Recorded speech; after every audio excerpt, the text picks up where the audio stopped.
ஓம் ஸ்ரீ திருக்கடையூர் வாழ் அமிர்தகடேஸ்வரரே போற்றி போற்றி. ஸ்ரீ மார்க்கண்டேயருக்கு அருளிய திருக்கடையூர் ஸ்ரீ அமிர்தகடேஸ்வரர் அருளுரை. ஆதியும் அந்தமும் இல்லாத ஜோதி ஸ்வரூப ஈஸ்வரனின் ஓர் அங்கமான அமிர்தகடேஸ்வரர் அருள்வாளிக்கின்றோம். சக்தியின் ரூபமாய் வெளித்தோன்றிய உயிர்கள் யாவும் சிவரூப ஆற்றல்களில் ஒடுங்குவதே முக்தி நிலையாகும். இப்பூமியினில் பற்பல மார்க்கண்டேயர்கள் இன்றளவும் வாழ்ந்து வருகின்றனர்.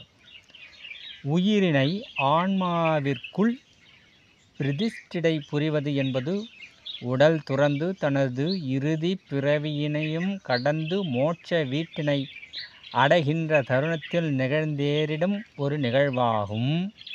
இருப்பினும் வாழ்கின்ற காலத்திற்குள் அடங்கி துரிதமாய் உயிரின் பற்றுகளை நீக்கி சிவலயத்தினுள் கலப்பவர்கள் யாவரும் மார்க்கண்டேயரை போன்று எம்மால் ஆட்கொள்ளப்படுவர். பற்றுகளை துறந்து உயிரின் இயக்கத்திலிருந்து விடுபடுவது என்பது மனிதர்களுக்கு எளிதாய் வயப்படுவது இல்லை. எனினும் வயப்படும் வரை போராடுபவர்கள் எளிதாய் சிவ அருளினை பெறுவர். சிவமாகிய ஆன்மாவினை உள்முகமாய் ஏகனாய் பூஜிக்க வேண்டும். ஸ்ரீ மார்க்கண்டேயரின் வரலாறு அறிந்த அனைவரும் அவ்விதம் தனது ஆன்ம நிலையினை உயர்த்திட உணர்தல் வேண்டும். உணர்வு நிலைகளினால் சிவத்தோடு பூரணமாய் கலந்துவிட சதா சர்வகாலமும் சிந்தித்து இருக்க வேண்டும். மனிதர்கள் சிவமாகிய எமது ஆற்றல்களையும் பூரணமாய் பெற வேண்டும் என்றும் சக்தியின் இயக்கத்திலும் நிலைத்து வாழ வேண்டும் என்றும் கருதுகின்றனர். ஒரு மனிதனால் இருவேறு இல்லங்களில் ஒரே தருணத்தில் வசித்திட இயலாது. அதனை போன்றே ஆன்மாவிலும் உயிரிலும் ஒரே தருணத்தில் வசிக்க இயலாது. உயிர் அணுவனை சொந்த இல்லமாக கருதி வாழ்பவர்கள் புற இயக்கத்தினையே சார்ந்து இருப்பர். ஆன்ம அணுவினை தனது சொந்த இல்லமாக கருதுபவர்கள் அக இயக்கத்தினுள் பூரணமாய் ஆட்படுவர். அகத்தினில் நிலைத்து புற பணிகளை ஏற்பது எளிதான செயலாகும். புறப்பணிகளில் மூழ்கி அகம் குறித்து ஆராய்வது கடினமான செயலாகும். அன்புடைய ஆன்மாக்களுக்கு அமிர்தகடேஸ்வரராக யாம் அருள்வது ஒன்றே. சதா சர்வகாலமும் ஆன்மாவாகிய சிவத்தினை அகமார்க்கத்தினில் பூஜித்திடுங்கள். புறப்பணிகள் தன்னிச்சையாய் பற்றுதல் இன்றி நிறைவடையும். 12 தெய்வங்களின் சக்திகளை ஒருங்கிணைத்து ஒற்றை இல்லமாய் உருமாற்றி அதனுள் ஆட்சி புரியும் அகத்தீஸ்வரரை பணிந்து போற்றுங்கள். அகத்து ஈசனை பற்றிட அகத்திய ரிஷிகளை பற்றுவது ஒன்றே கலி எல்லையில் எளிதான மார்க்கமாகும்.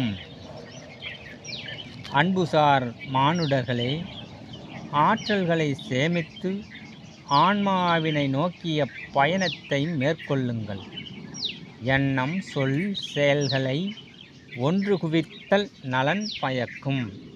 தேவையற்ற சொற்களை தவிர்த்து ஆழ்ந்த அமைதியான அன்பினை விழிகளின் மூலம் வெளிப்படுத்துங்கள். ஆன்ம ஒளியானது பெருகிடும். சொற்கள் ஒன்றே பெரும் தர்க்கங்களை உருவாக்கி உயிரின் தேவைகளையும் அதிகரிக்கின்றது.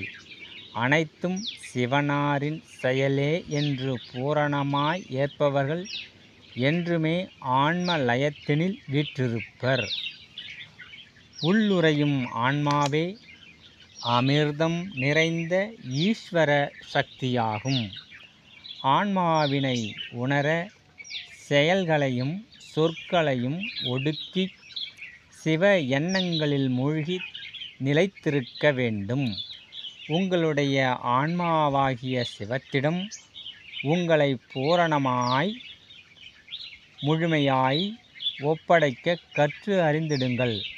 நடப்பது யாவும் இறைவனின் செயல் என்று உணர்வோர் மாத்திரமே மார்க்கண்டேயராக நீடித்து வாழ்ந்திடலாம். இறைலயமும் பூரணமாய் சித்திக்கும். அனைத்தினையும் உள் உணர்வு கொண்டு ஆராய்ந்திடுங்கள். மன்னிக்கும் குணமும் எதிர்ச்சொல் உரைக்காத குணமும் உங்களது ஆன்ம ஒளியினை எளிதாய் உணர்த்தும் எளிய மார்க்கமாகும். ஆன்ம லயத்தினை பற்றிவிட்டால் உங்களது சொல்லும் செயலும் சிவ ஆற்றல்களால் வழிநடத்தப்படும். அனைத்தும் உயிரின் சக்தியே. எனினும் உயிர் பெறும் மூல சக்தியினை உணர்வதே அதி அற்புத மார்க்கமாகும். ஆன்ம ஒளியினை நோக்கி உயிர் சக்தி பயணிக்க முழுமையாய் அனுமதியுங்கள். ஆழ்ந்த சிவலயம் சித்திக்க பூரண ஆசிகள்.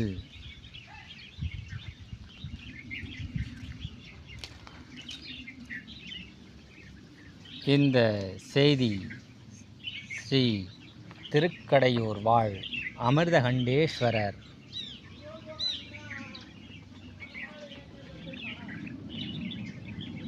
அழகாக எடுத்து சொல்லுகின்றார். உயிரினை ஆன்மாவிற்குள் ஒன்று கலக்க செய்தல் வேண்டும் அப்படின்னு ஐயா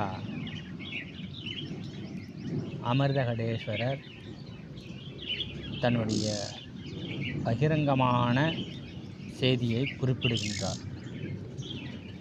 அப்படி உயிரானது ஆன்மாவிற்குள் ஒடுங்கினால் மாத்திரமே அக மகிழ்வும் புறத்தினிலே எல்லா செயல்களும் மிக சிறப்பாக எளிதாக நிறைவேறும் அப்படின்னு சொல்கிறாரு. அதை விட்டுட்டு உயிரில் நீங்கள் பிடித்துக்கிட்டீங்கன்னாக்கா புற உலகில், அதாவது மாய உலகினில் சிக்கி நீங்கள் அமைதி உற நேரிடும். அதனால் உயிரை ஆன்மாவினுள் செலுத்தி ஆன்மாவின் ஆற்றலை கொண்டு அனைத்து செயல்களும் நடைபெற வேண்டும் என்று அதனுள் ஒடுக்க வேண்டும். ஆன்மாவினுள் அமிர்தமாக நிறைந்திருக்கும் ஈஸ்வர லயத்தினில் சக்தியானது ஒடுங்க வேண்டும் என்று. அப்போ தான் சக்திக்கே, அந்த உயிருக்கே ஆன்மாவிலிருந்து சிவத்திலிருந்து ஆற்றல்கள் கிடைத்து அனைத்தும் சரியாக நடைபெறும் என்று சிவபெருமான் அமிர்தகடேஸ்வரராக இருந்து எடுத்து உரைக்கின்றார். நன்றி. இதற்கு நீங்கள் என்ன பண்ணணும் அப்படின்னாக்கா, இந்த செய்திகளெல்லாம் அன்பாலயத்தின் மூலமாக வெளியிடுகிறாங்க. இது சிவபெருமான் இப்பொழுது யுகமாற்றம் பணி என்பது நிகழ்ந்தும் கொண்டுள்ளது. அதனால் இப்போது அன்பாலயத்தில் ஆத்மலிங்க பூஜை ஒன்று, ஆத்ம காயத்ரி மந்திரம் என்று அகஸ்திய மகரிஷியின் தலைமையில் நடைபெறுகின்றது. இதை அனைவரும், இந்த காலகட்டம் மிக முக்கியமான ஒரு காலகட்டமாக திகழ்கின்றது. அதனால் இந்த முக்கியமான காலகட்டம் என்பது பெரும் பாதிப்புகள் உள்ளாக்கக்கூடிய காலகட்டம். அதை நிறைய எடுத்து சொல்லியிருக்காங்க. அதை அடிக்கடி சொல்லக்கூடாதுன்றதுக்காக நான் இப்போது பெரும் பாதிப்புகள் மட்டும் சொல்லுகின்றேன். அதிலிருந்து தப்பித்து நிலையான ஒரு மகிழ்ச்சியான வாழ்வு வாழ வேண்டும் என்பதற்காக ஆத்ம காயத்ரி பூஜை ஒன்று நடந்து கொண்டுள்ளது. அதை நீங்கள் anbalayam.com என்ற இணையதளத்தில் சென்று அவர்களோடு தொடர்பு கொண்டு அந்த பூஜையினை செய்யுமாறும் வேண்டி கேட்டுக்கொள்கின்றேன்.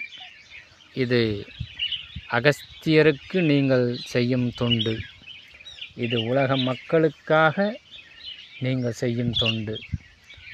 உங்களுடைய ஆன்மாதான் அனைத்து உடல்களிலேயும் ஆன்மாவாகவும் உயிராகவும் நிலைத்துள்ளது. அதனால் அவர்களுக்கும் இந்த செய்தி சென்றடைய வேண்டும் என்ற கருணையோடு தான் இதை வெளியிடுகின்றோம்.